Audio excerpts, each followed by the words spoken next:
Welcome, everyone. We have with us today Mr. Nikhil Rao. He brings with him more than 20 years of experience in leading multiple brands across different markets, including India.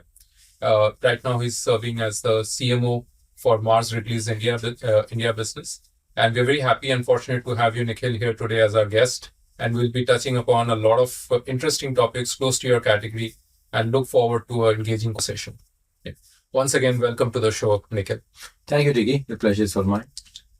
So, Nikhil, you've worked on, in this market in India for a couple of decades now. And, when you look back in the journey and how brands are being built, how do you see marketing now evolving from, the days when there used to be one ad for the whole of India to now so many different parts of markets coming up? It's also the demographics of India, which is now vastly more influenced by what are happening around the globe. How do you see marketing evolve? What are the challenges, opportunities that you see? No, that's a great question, Diggy.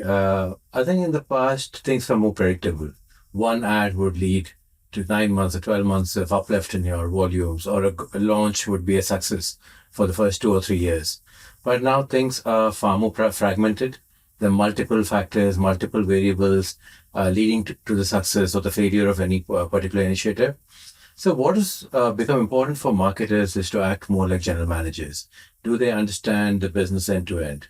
Are they able to connect the various dots, the various pieces of data, and understand what's working and what's not working? So whether it's advanced analytics, the use of AI, or just understanding the end-to-end nature of the business as a general manager.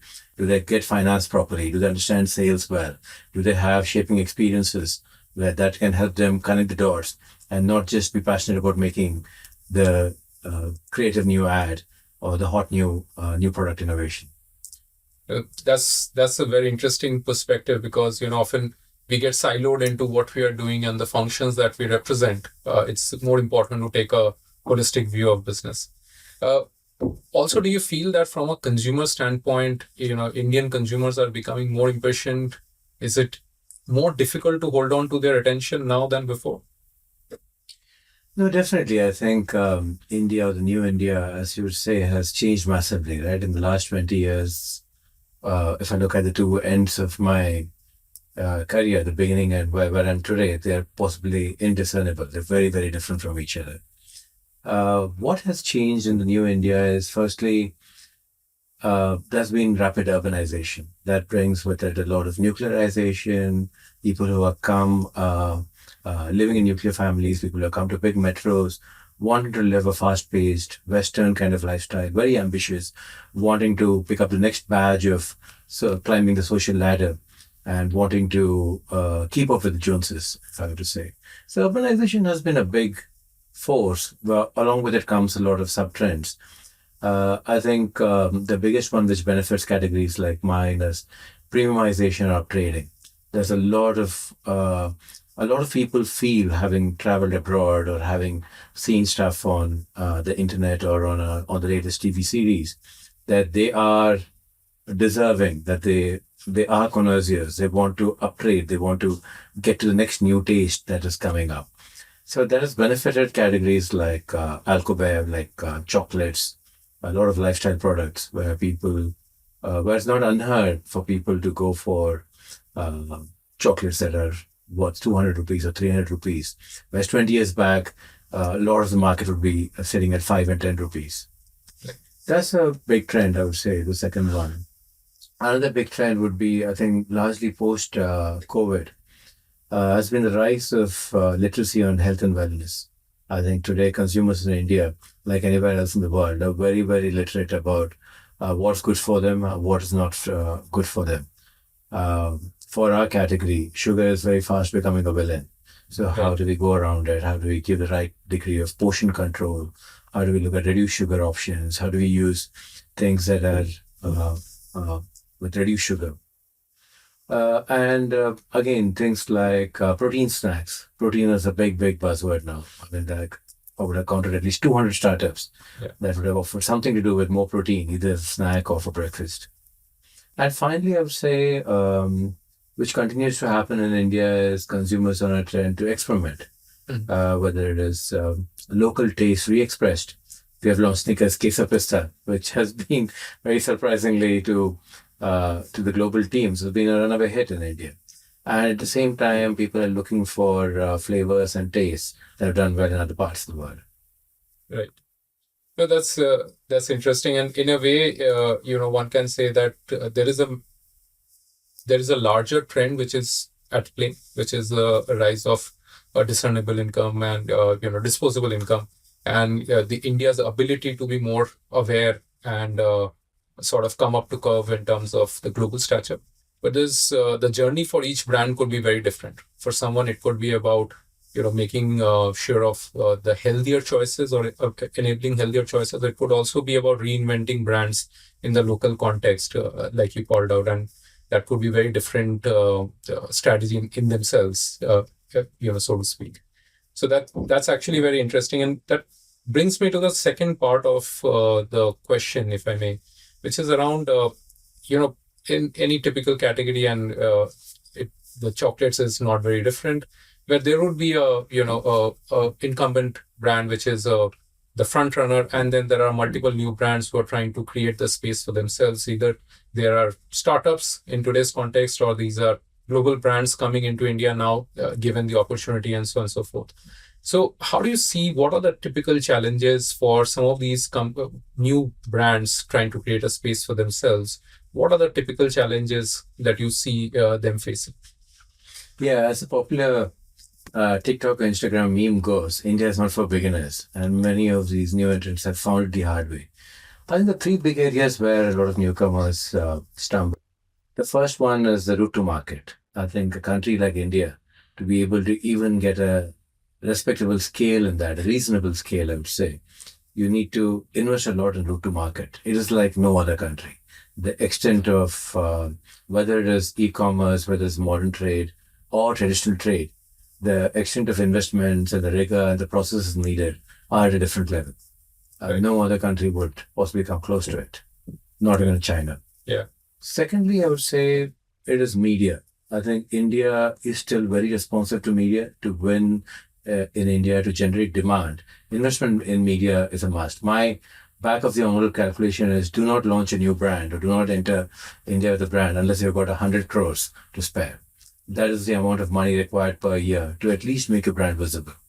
And not many brands are able to afford that unless they've got like a parent with deep pockets or good VC funding, which can get them to that levels of investment in media. And finally, I'll say, even if they do this, many companies struggle with the cash conversion cycle. They're just not able to make ends meet with cash. The kind of credit required, whether it's even the e-commerce play in terms of trade, or if you are supplying to traditional trade, the credit required and being able to get that from your suppliers, it's just almost impossible to get anything that is positive and that can help you make ends meet. I see a lot of startups struggle with that. Right. And these are all very valid points, and obviously favors the incumbent or the large player, existing large players, or players with deep pockets, like you said, right? So it's essentially the name of the game is who can stay longer into the game and invest in building the consumer trust, followed by also making it available in the nearby Kirana store or in the nearest quick commerce app, and so on and so forth. Having said which, there is also lot and more happening in the horizon. There are so many brands coming up, not just in chocolates, but in the broader scheme of things. So many brands coming up who are offering different type of products. And in many cases, there are taste preferences which we see in global context becoming relevant is now also offered in India. So do you also feel that there are certain blind spots or white spaces which probably the large incumbents are not able to see or respond to at pace, which is where a lot of these startups are coming into play to fill that gap? No, definitely. I think a lot of the startups, a lot of the new brands coming in have seen niches which are either today very small or not very profitable. And for a big company which has got assured scale, it's not very lucrative to go after them. So it's a startup, or very often it's like a couple of people who just come out of B school who start these startups, and they are hungry. They know the potential that India can give. If they got a foothold, they know that in a decade or two, it can be a couple of $1 billion if they do it right. So there are these niches. For example, in a segment again, look at protein snacks. There's so many people coming into that. They know that India is largely a vegetarian country. Protein deficiency is high. So getting something appealing, getting something tasty in protein would serve the right purpose. Look at even mature segments like soft drinks. You would have heard of Lahori Zira. Yeah. There are a lot of these who come in and are very quickly able to build to scale. This was something, another example is Pulse, right? Whoever thought that salty, savory candy would be the largest sugar confectionery. Yeah. Lahori Zira, I believe, has crossed 300 crores already. Right. So they're creating these niches, which a lot of the other MNCs or the big established players wouldn't have looked at. And are able, if they're able to scale it up, they can be winners in India. And there might be a thinking at also from the other side that, given that there are so many opportunities to go after, maybe a larger player might be thinking that there is a second mover's advantage, so to speak, that whenever the opportunity is large enough, I can launch a brand and possibly take up that space or become a relevant competitor in that space. And I would say with mixed success so far. In many cases, we've seen large companies acquiring smaller brands, and in other cases, they have launched credible competitors as well. And there are a few where we know that they have sort of given away this space and let the newer startups take over or the competition take over. When you think of it from the lens of a global player coming into in India, does your view look any different than thinking of a large established MNC sitting in India, but think of a global player who's India is just one of the markets? Do you feel that the view is any different from their perspective? That is there a second mover's advantage that they think of as well? Yeah, I think it's very similar to a startup, right? We are a challenger brand in India, and Wrigley coming in wanted to first get a foothold. Our strongest foothold is Snickers. The hunger space was not visible or was a blind spot for many of the market leaders who are already present. So moving in quickly with Snickers and scaling it up quickly. And within, say, 10, 12 years, you see the competition trying to launch things to flank Snickers. The other one is, where we have a slightly early start, is bubblegum.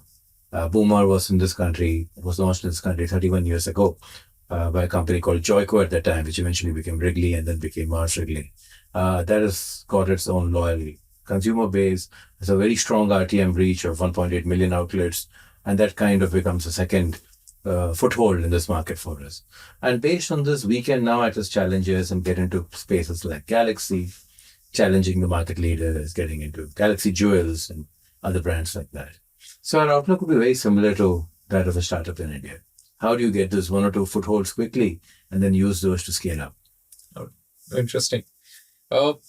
Let's take a different aspect or look at a different aspect, and which is I wanted to get your thoughts around use of AI in marketing. Right? Obviously, for the last few months, we've spoken and heard a lot around generative AI, and I'll definitely touch upon that. But before that, one of the things which I'm probably the earliest example of AI that I can think of is obviously some of the early algorithms which got created during the Google search boom era, right? Where everything starting from how your search algorithm will work and how your brands become discoverable, was delivered by the power of AI. In your view, what are those early 2-3 examples that comes to your mind, or even in today's context, what are those immediate examples of AI making a difference in the marketing world? Yeah, definitely. I think the use of AI, I think behind the scenes is much, much bigger than what is visible in front. That is generative AI. We'll come to that in a bit. But I think the ability of AI to crunch large amounts of data and make sense of it in a seemingly small amount of time is what has been used most in the last 5 or 6 years. A lot of companies, especially FMCG companies like us, have lots of disconnected bits of data. It could be from Nielsen, it could be a household panel, it could be brand track data, it could be the internal sales data, it could be scan data from a modern trade customer, it could be verbatims from the last research a brand manager did. how do you make sense of all these? How do you connect that? In the past, it would mean putting together, a skilled brand manager would put together this into a nice PowerPoint and try to make sense of it manually. But today, AI is able to sift through all these data and able to, whether it be in, say, things like market mix modeling, which was earlier very algorithmic, very mathematical, has now more and more AI has started coming into that space. You mentioned Google and Meta. They use a lot of AI to target right and to also feedback to us which piece of content works the best with the particular content. They can find that out within a few days, if not hours, on what's working and help increase their ROI. Right. So that's the biggest use of AI, I would say. So probably making brands more responsive, ability to, take better and data-backed decisions on a day-to-day basis possible. What's your view around generative AI? I know there's a lot which has been spoken about. There's a lot happening out there, I'm sure. But what are the 2-3 areas which you feel are going to make the most amount of difference in the, in the journey of a brand and the relationship it has with the consumer? What are those 2-3 areas which you feel generative AI will end up making a lot of difference? Yeah, I think in the area of personalized marketing, it's possible theoretically that if I had a data or a way to contact every consumer, I could serve her or him the right piece of content or the right message to make them act. Right. So a lot of brands have been using that, especially the brands that have access to a lot of first-party data and they have decently efficient CRM setups. And that's increasing in FMCG too, right? This was once the mainstay of hospitality industry, banking, airlines would have very detailed personal data. So FMCG is late to the party, but is ramping up very fast. And when you have that kind of data and you know what are insights or nuances of that particular consumer's behavior, you are able to give like really creative kind of content, or it could be a very customized email that goes out to them. Right. No, fair. And probably FMCG is not that high on DTC as well at this point, at least. And possibly that would be another frontier where brands start engaging directly more with the consumer through the commerce angle as well. While a lot of it is today about brand marketing and a lot of it is about content dissemination, but possibly at the right point, it could also be about commerce. While FMCG, that journey may not happen right away or at as much scale, but in some of the other sectors and categories, that could happen as we speak. Yeah, I think FMCG's biggest strength being available like at arm's reach is possibly its biggest bane, right? So why would a consumer come to your own website or direct-to-consumer setup and buy a 10 rupee bar of Snickers or even a 100 rupee bar of Galaxy? So I think a lot of brands have started playing around with what is the special treatment can I give. One thing is personalization. Right. If I know how you consume or what you are missing in the product, it lets me customize the experience to you.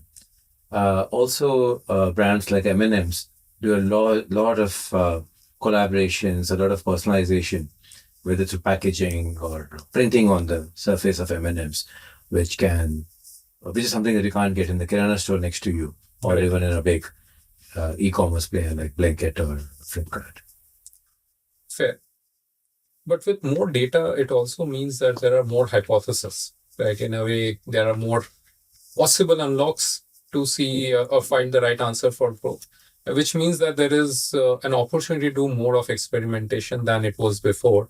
Do you find that a bit of a challenging thing to do, given that there is always a limitation around the funds, your bandwidth, organizational bandwidth, your ability to invest behind different experiments?